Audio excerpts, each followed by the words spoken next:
भागवतको जुन 12औं स्कन्धमा प्रलयको बारेमा चर्चा भएको छ, जहाँ मार्कण्डेय ऋषिको प्रसङ्ग भागवतमा चर्चा भएको छ। मार्कण्डेय ऋषिले प्रलयलाई साक्षात्कार गर्नुभएको थियो, प्रलयलाई देख्नु भएको थियो। उहाँ भगवानको महान भक्त हुनुहुन्थ्यो मार्कण्डेय मुनि।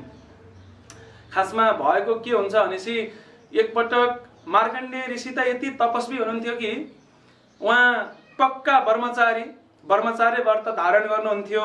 उहाँका आफ्ना जुन धार्मिक उहाँका कर्तव्यहरू छन्, सम्पूर्ण कर्तव्यहरूलाई उचित तरिकाले पुरा गर्नुहुन्थ्यो। ती कर्तव्य परायण हुनुहुन्थ्यो। यसरी मार्कण्डेय ऋषि चाहिँ ध्यान गर्न बस्नुहुन्छ तत्पश्चात, र उहाँ चाहिँ कति समय ध्यान तपस्या गर्नुहुन्छ भनेपछि उहाँको ध्यान तपस्या यति विरत हुन्छ कि 6वटा मनुको जुन अवधि छ हामीहरूले चर्चा गर्छौँ नि, भनेको स्वयम्भू मनुदेखि लिएर यो वैवस्वत मनुभन्दा अगाडिको सम्पूर्ण मनुहरूको अवधि भनेको यति लामो अवधि, 6वटा मनुको अवधि उहाँ तपस्या गरेर बस्नुहुन्छ। जब 7औं मनुको अवधि सुरु हुन्छ त्यो बेलामा उहाँको ध्यान तपस्या देखे पछाडि स्वर्गका राजा इन्द्र जहिले पनि जब तपस्वी व्यक्तिहरूलाई देख्छन्, इन्द्रलाई चाहिँ लाग्छ कि अब यसले मेरो राज्य गलत्याउने भयो, हत्याउने भयो, लानी भयो भनेर त्यो तपस्या भङ्ग गर्नका लागि उनले कामदेवलाई पठाउँछन्, जो चाहिँ देवता हुनुहुन्छ।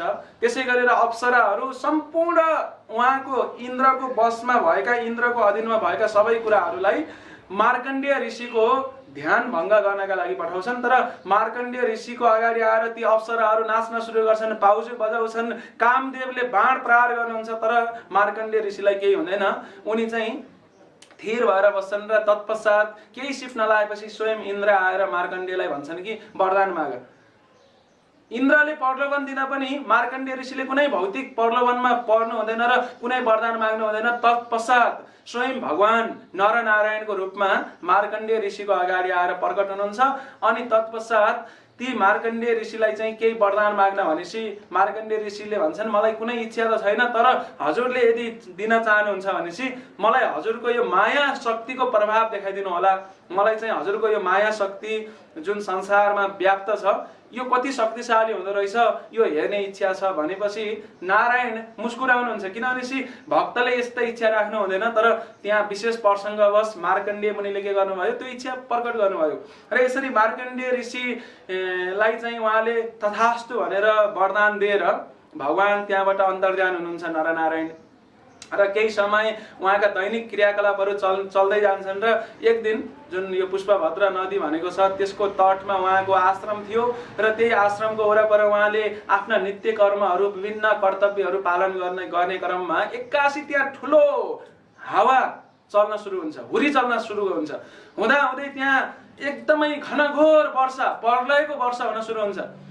त्यो यति ठुलो वर्षा थियो कि रोकिँदैन र त्यो वर्षाले गर्दाखेरि सम्पूर्ण पृथ्वी जलमग्न हुन सुरु हुन्छ। केवल पृथ्वी मात्र होइन कि सम्पूर्ण लोकहरू जलमा डुब्न सुरु हुन्छन् र यो संसारको प्रलय सुरु हुन्छ। त्यो प्रलयले गर्दाखेरि उहाँ निकै प्रताडित हुनुहुन्छ, पीडित हुनुहुन्छ। जहाँ गए पनि उहाँलाई यसको पीडाले छोड्दैन, उहाँ आत्तिनुहुन्छ र लाखौं वर्ष बित्छन्। त्यसै गरेर जब लाखौं वर्ष बिते पछाडि एकपटक उहाँ एउटा टापुमा, द्वीपमा पुग्नुहुन्छ जहाँ पिपलको पातमा एउटा बालक बसिराखेको र आफ्नै चरण चुसेर बसिराखेको देख्नुहुन्छ। र ती बालक अरू कोही नभएर साक्षात भगवान कृष्ण हुनुहुन्थ्यो।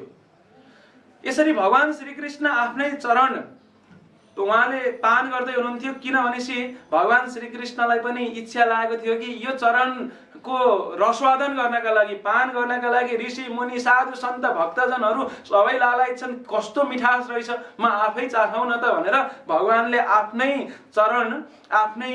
चरणको औँला आफ्नो मुखमा राख्दै हुनुहुन्थ्यो। र त्यो अद्भुत दृश्य देखे पछाडि उहाँले जुन पीडा पाउनु भएको थियो मार्कण्डेय ऋषिले, त्यो पीडा नष्ट हुन्छ। त्यस पछाडि जब भगवानले श्वास लिनुहुन्छ त मार्कण्डेय ऋषि भगवानको शरीरभित्र प्रवेश गर्नुहुन्छ। उहाँले त्यस पछाडि पहिला जस्तो उहाँको आश्रम थियो, जुन नदी थियो अथवा जुन पृथ्वी विभिन्न लोकहरू छन् यथारूप देख्नुहुन्छ। यसरी मार्कण्डेय ऋषिले प्रलयको दर्शन गर्नुभएको थियो भनेर भागवतमा चर्चा हुन्छ। र त्यहाँ स्पष्ट यो पारिन्छ कि भगवानले 4 किसिमका प्रलय गर्नुहुन्छ, नित्य प्रलय, नैमित्तिक प्रलय, प्राकृतिक प्रलय र आत्यन्तिक प्रलय। यो संसारमा हर वखत प्रलय भइराखेको छ। भनेको यो संसारमा केही पनि व्यक्ति स्थिर रहँदैन नि। म अगाडि यो प्रवचनको प्रारम्भमा म जस्तो थिएँ, आधी घण्टा पछाडि 1 घण्टा पछाडि म फरक भइसकेको हुन्छु। त्यो नदेखिएला अर्कै कुरा हो। त जस्तो कि मैले यहाँ मेरा जुन नङहरू छन्, केही न केही यिनीहरू बढिसकेका छन्, अगाडिको भन्दा अहिले फरक भइसकेको छ। भनेपछि यो शरीर परिवर्तन भइरहेको छ। भनेको परिवर्तन हुनु नै एक किसिमले प्रलय हुनु हो।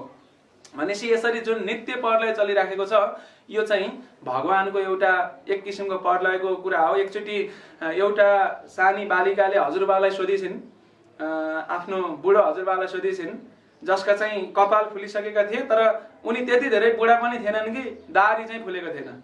अनि त्यस पछाडि ती नातिनीले हजुरबालाई सोध्छिन्, हजुरबा हजुरको कपालका रौँ सेता छन्, तर अनुहारका रौँ जुन दाढी छ यो रौँ चाहिँ कालो छ, किन भन्दाखेरि ती हजुरबाले उत्तर दिनुहुन्छ, नानी किन भन्दाखेरि यी रौँ भन्दा 20 वर्ष कान्छा छन् क्या।